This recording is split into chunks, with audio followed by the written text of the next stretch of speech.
Federation through Martin Beta. Martin Beta manager wa Kenzo enaku zino ndoza mwogezi wa Federation.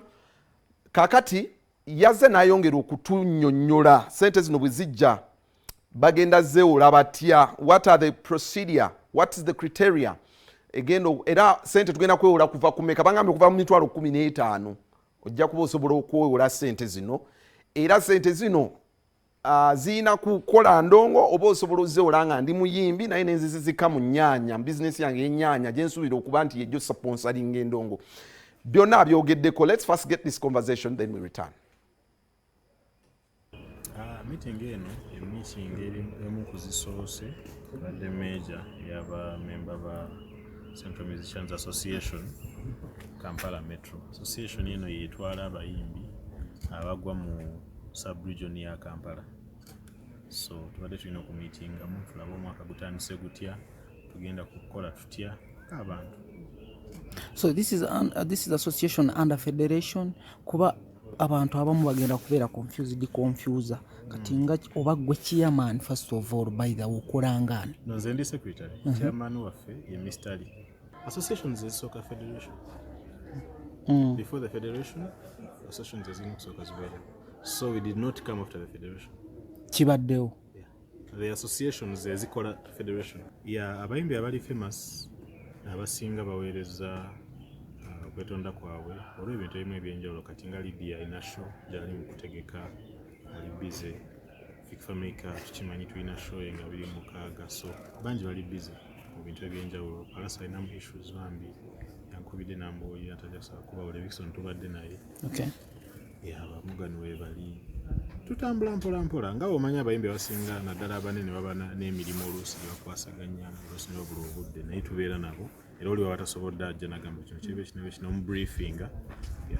Ano meeting ya bintu bingi. Okay. So waliwo sako ya federation so of course tulina gitegeeza abayimbi abasinga badde tebagimanyiko so gye bagamba buli omu wadde mbo joininga oba butajoininga. So saagala nnyo kwogera ku bikadde kuba sibimanyi sinyinza kwogera ku federation kuba simanyi balala badde ba operating naye ensonga lwaki tuemphasizinga sako sente zonna zowulira bagamba zigenda kujja sente ezo za sako tewaliyo omuntu gwe bagenda kugabira wadde ekikumu. Jangu beera memba weewole genda okozese komyawo ne munno asobola okwewola. Sente zino zijja kuba ne ka interest yakatono akajja okunyonyolebwa bammemba ba sake. Tewali sente za bwereere tuleme kwerimba teri kintu kya bwereere mu nsi. So bwe baba nga maybe government esobodde okusupportinga with a seed fund sente zo oli bwazeewola n'azitwala n'azizza kangamba tute million emu naza million emu emitwalo 10 omulala naye ajja kujjayo olwatwale. So that's how everyone gets helped. Ni atenda wakasenta ku kanji mitwalo 17 akasenta ako si kanji kubanga waliyo sake ezisingako naawe naye ffe twatunulamu nga emitwalo 17 gisoboka kubanga omuntu amanyi kyayagala n'amanyi jjaneeno n'amanyi lwaki tuli mu kuzimba kino kye tuzimba era wabaawo eyo goodwill nti nze ndi ready kubeera n'okutambula n'ensaka eno ndi ready okubeera memba ready okusavinga namu. Bingi bijja kwogerwa ng'eno meeting ewedde mwabo mulimu n'abanagamba nti muyinza okuba muli mu kugabana ssente ezakanawusingibwa nti zaabaweebwa. Yes. So tekisobola tustopinga kukola kubanga ffe tuli mu kukola tetuli mu kwogera temuli mu ngabana. Ekyenkabana obadde mu meeting kuba twabakkiriza mutulemu wadde mbadde temu recordinga obaddewo okugabana.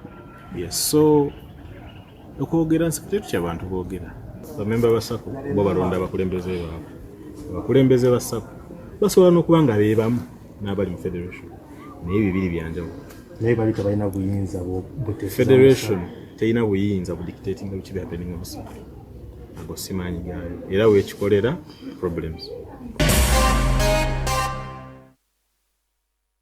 Ndowooza Martin Beta ensonga agirambise bulungi nnyo. Ensonga ya ssente, how the federation is actually going to benefit the artists. I don't know, I see light at the end of the tunnel. Martin Beta ali organized, by the way. I stand to see tuyimbye ne tuyimba ku ssente za federation mugenda kulya ssente abamu boogedde mugenda kukola kati the ball is still in your hands and fenga banamawulire we are going to be there, and we shall make sure we follow up the developments of this money. How I wish it really serves the purpose. But chiba serves the purpose. I think it's a score for Eddie Kenzo Musuuza as a president. Ojabo said it is a precedence enunje nnyo eri endongo. Ngosiza nekifaananyi, the direction where the industry really has to go to. But singa chigana, it is also another one. So bagamba, with great power comes great responsibility. As a president or as the head of a federation, you really have the responsibility of seeing that the objectives and the goals of the federation and this money are realized. But I wish you the best. Eddie Kenzo, you're smart, you're slow but sure, totally determined. You're one guy who will go in Songa one Songa. That's something I really know about you.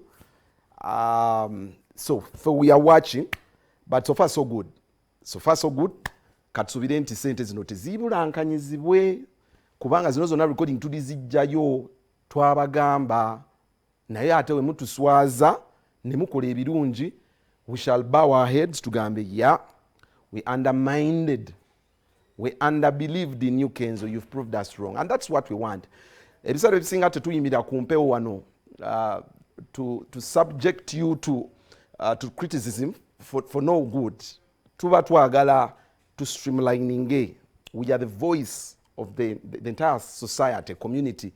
Bwe twogera bawulira, and we represent so many. So here this, we work towards proving us wrong. When you work at proving us wrong, then you're going to excel and everyone is going to win.